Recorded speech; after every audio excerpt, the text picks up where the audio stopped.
Rob in San Jose, California asked us, why does it seem like power, greed, and downright evil seem to be dominating the world? I'm a 36-year-old father of two children, ages 9 and 7.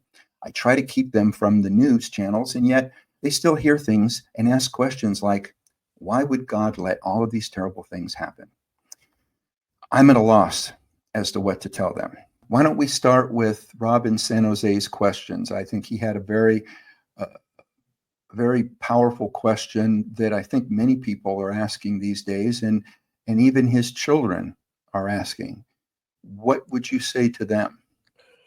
Well, I would say two things. It's kind of a two-part answer, if I could be allowed to be indulge in that. But the first part is that it's God does not allow these kinds of things. Why does God allow these things to occur? What's going on in the world today? It's not a question of God allowing.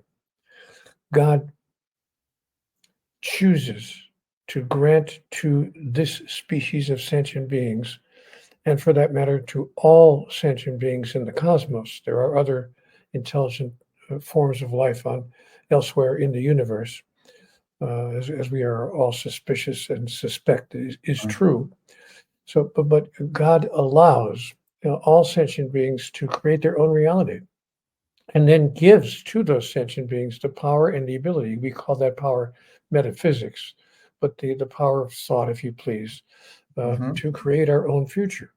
So it's not that God allows these things to happen. God watches these things happen and it gives permission to all the sentient beings in the cosmos to create the future that they choose. Now, why the answer to the larger question, why are we making those choices? Why is Exactly. humanity, why are we doing to each other that what we're doing to each other? My answer, because of course I asked God the same question, and my Mm-hmm. answer, the answer that I received in my conversations with God, is that we are doing these things because we don't know who we really are. We've never answered the fundamental question. There are several fundamental questions that most people have not really taken a serious look at or sought the answers to in a very in-depth way. The questions are: number one, who am I? Mm-hmm. Number two, where am I? Number three, that is, where in not what room am I in or what country do I live in, but where in the ultimate reality am I? Number three, why am I where I am? And then number four, what do I intend to do about that? Those four questions occur to me, whenever I look at the world. Wait a minute, what's going on here? But most people have never answered, and frankly, before I had my conversations with God, neither did I. I never sat down and thought to myself, okay, who am I really? Who am I? But so let me give you my answers, if I might, very quickly to kind of set the stage uh, Please. for our further discussion. My answer to the question, who am I, is I'm not this. For a while, for not for a while, but for the first 50 years of my life, I thought I was this, that this is who I am. That is, I am my body, or at the very least, I am my mind. And Mm-hmm. most people think that I'm both. I'm my body and my mind. This is who I am. But in fact, it turns out this is not who I am.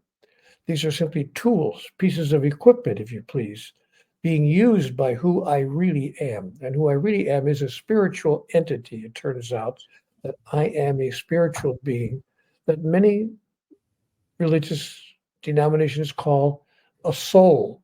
I am a Mm-hmm. soul. And that's the answer to the question. Who am I? I am a spiritual entity.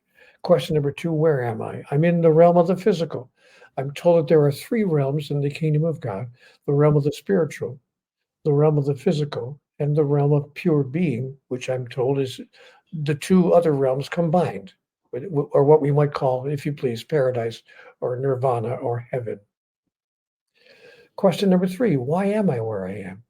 I'm in the realm of the spiritual when I am on what we call popularly the other side. But right now, I am in the realm of the physical. And why am I where I am? In order to give me an opportunity to complete the agenda of the soul.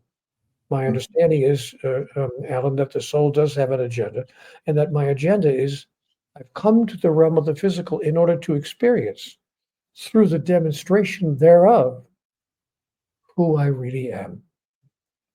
I want to experience not just that I'm a soul, that a spiritual Hmm. entity, but what kind of spiritual entity. I want to experience that I am what God said to me I am, which is, here it comes, be careful, an individuation of divinity. I am told that every soul in the cosmos is an individual expression of the divine, an individuation of divinity, and we come into the physical realm in order to experience that through the demonstration of it. Some people have actually done that, and we've listened to them and heard what they've said, and their movement through life as a conscious demonstration of divinity has changed the world in many, many powerful, positive, and important ways. Question number 4, what do I intend to do about that? Hmm. The way I'm living my life is my answer to that question.